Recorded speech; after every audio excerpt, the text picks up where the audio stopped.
الحمد لله رب العالمين وبه استعين وأشهد أن لا إله إلا الله وحده لا شريك له وأشهد أن محمدا عبده ورسوله.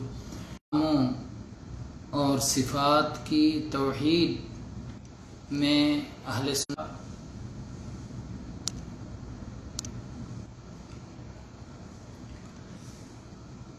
اللہ کے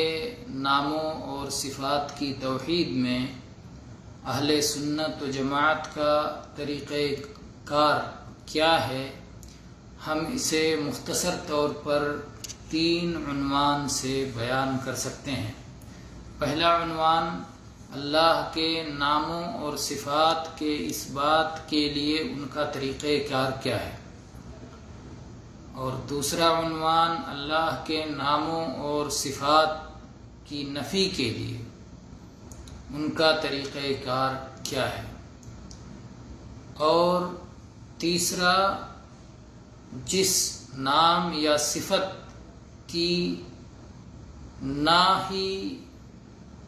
اس بات ہے اور نہ ہی نفی وارد ہے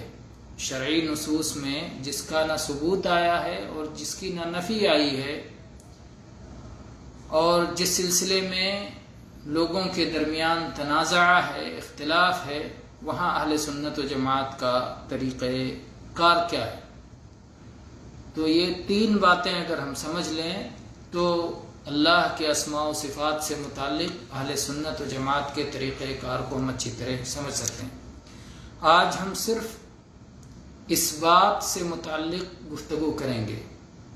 کہ وہ کس صفت کو اور کس نام کو اللہ کے لیے کن بنیادوں پر ثابت کرتے ہیں. اہل سنت و جماعت کا طریقہ یہ ہے کہ اللہ تعالیٰ نے اپنی کتاب میں یا اپنے رسول کی زبان سے نبی صلی اللہ علیہ وسلم کی احادیث میں جن صفات کا اس بات کیا ہے، جن صفات کو، جن ناموں کو اپنے لیے ثابت کیا ہے، اسے اہل سنت بھی ثابت مانتے ہیں، ثابت کرتے ہیں. اس میں کسی قسم کی تحریف، کسی قسم کی تعویل، کسی قسم کی تکییف، کسی قسم کی تعطیل اور کسی قسم کی تمثیل نہیں کرتے. تحریف یہ ہے کہ اس کو اس کے اصل معنی سے ہٹا کر کے کوئی اور معنی پہنا دیں، اور تعطیل یہ ہے، انشاءاللہ اس کی تفصیل آگے آئے گی، اور تعطیل یہ ہے کہ اس کا انکار کر دیں،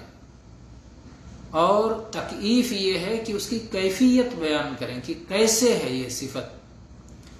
اور تمثیل یہ ہے کہ اس کی مثال بیان کر کے بتائیں کہ اس جیسے ہے. تو اہل سنت و جماعت اس بات میں نہ ہی تحریف کرتے ہیں، نہ ہی تعطیل کرتے ہیں، نہ ہی تکییف اور تمثیل کرتے ہیں، بلکہ ان کا ایمان ہے کہ اللہ تعالیٰ نے اپنی جو صفات قرآن مجید میں یا اپنے رسول کی زبانی صحیح احادیث میں بتلائی ہیں، وہ اللہ کے لیے حقیقی طور پر ثابت ہیں، اسی طرح ثابت ہیں جس طرح اللہ کے شایان شان ہے، اور وہ کسی مخلوق کی صفت کے جیسے نہیں ہیں، کسی مخلوق کی صفت کے مشابہ نہیں ہیں. اور جو بھی اللہ کے نام ثابت ہیں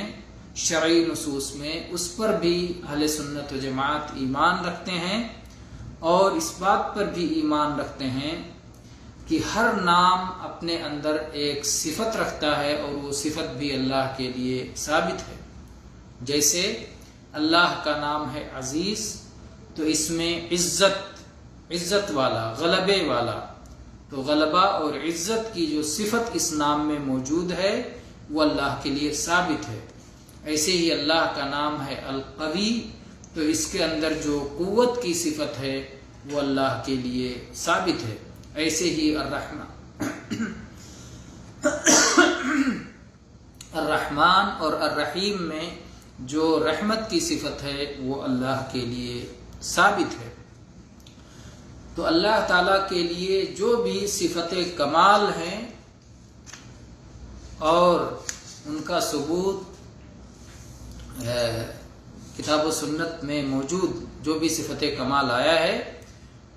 اس صفت کا ذکر کر کے ہم اللہ کی تعریف کریں گے، مدح کریں گے، حمد کریں گے، اس کی بڑائی اور عظمت بیان کریں گے، اور اس صفت میں کسی قسم کی کوئی کمی نہیں ہے، بلکہ وہ نہایت اعلیٰ اور نہایت بہتر طور پر اللہ تعالیٰ کے لیے ثابت ہے۔ نہایت جو کامل ترین صورت ہو سکتی ہے اس صفت کی، وہ اپنے کامل ترین صورت میں اللہ تعالیٰ کے لیے وہ صفت ثابت ہے۔ تو یہ تو رہا مسئلہ ثبوت کا کہ ہم حقیقی طور پر اسے ثابت مانتے ہیں اور اس میں کسی قسم کی تحریف، تمثیل، تکییف یا تعطیل نہیں کرتے۔ اب نفی کے سلسلے میں ان کا کیا رویہ ہے، انشاءاللہ ہم اسے اگلے درس میں بیان کریں گے۔ وآخر دعوانا ان الحمد للہ رب العالمین وصلی اللہ علی نبینا وسلم۔